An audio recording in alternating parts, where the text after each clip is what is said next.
Okay, back. 6x9 Now that I've got the green in It's a there. half sheet of a 9x12 pad. I wanted to come up with a size that you'd be able to run through your home printer pretty easily and also not have a whole bunch of waste of your watercolor paper. We'll talk more about that later.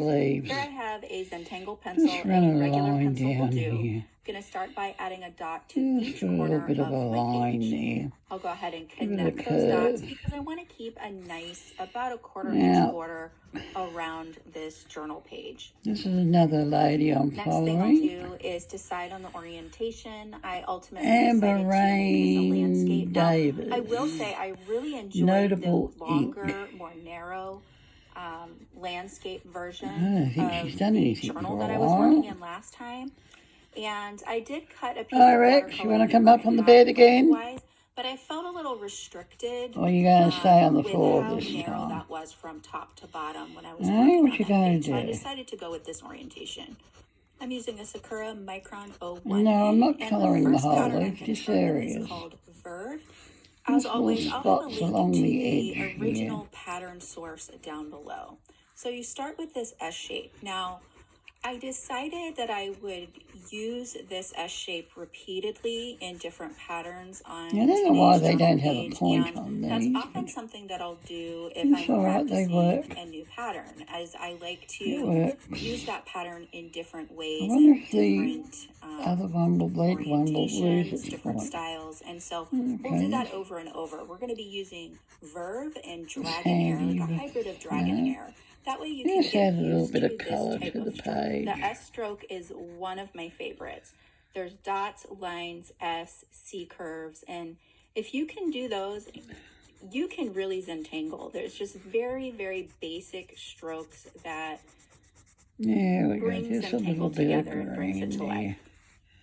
This pattern that I'm doing now is Flux, and I'm putting an aura around it, or an outline, parallel line around that. Now to release these, to have an aura around a lot of my images because it separates it from the pattern next to it. It's also going to help separate it from the background.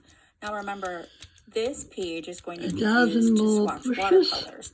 So if I have a outline around my pattern, then that's going to leave a little bit of white space, and it's going to help separate these Zentangle compositions from all of that bright watercoloring that we're going to do.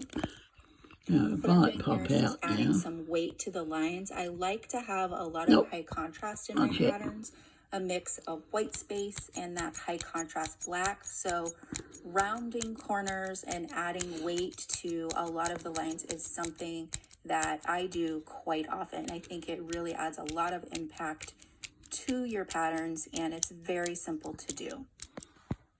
If at any time you feel like this video is too fast or too slow, you can change the speed of the YouTube video. Just use that little gear icon, setting them down in the right-hand corner of your video, and you can go ahead and change the black. If you feel like I'm getting too chatty, black pencil, because some people like to Zentangle in total piece, then just go ahead and do it. That's totally okay as well. Put you down. While I add to this cluster, let me tell you why I switched to a piece of watercolor paper instead of a journal. The main reason was because I wanted to make a stamp set out of this.